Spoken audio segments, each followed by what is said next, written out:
আচ্ছা নীরব, একটা পুরুষের সফলতার পিছনে আসলে কার অবদান সব থেকে বেশি থাকে, মায়ের নাকি কোনো নারীর? আমি আজ পর্যন্ত এমন কোনো নারী পাই নাই যে তার পুরুষটাকে বলছে তুমি বাসায় কেন কাজ করতে যাও। সব সময় বউরা বা মারা বলে এত কাজ করার কিসের দরকার, বাসায় থাকো। কোনোদিন কোনো সফল পুরুষের পেছনে কোনো নারী থাকে না। সফল পুরুষের পেছনে থাকে তার ছোট হওয়ার অপমান।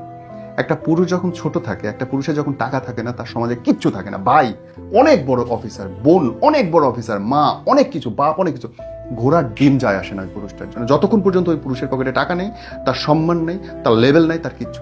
কোনো পুরুষ যখন এইটা বোঝে যে তার সফলতাই তার একমাত্র সংজ্ঞা, তখন গিয়ে একটা পুরুষ পরিশ্রম করতে শুরু করে, তার দুহাত ভরে আল্লাহ তখন সফলতা দেয়। তখন তার পেছনে 100টা মেয়ে দাঁড়ায় থাকে।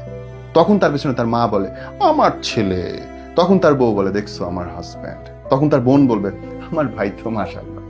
কিন্তু ভাই বিশ্বাস করেন, কোনো সফল পুরুষের পেছনে কোনো নারীর অবদান নেই। পুরুষ যদি ধ্বংস হইতে থাকে, আপনি নিশ্চিত থাকেন অনেক মানুষের প্যারা আছে।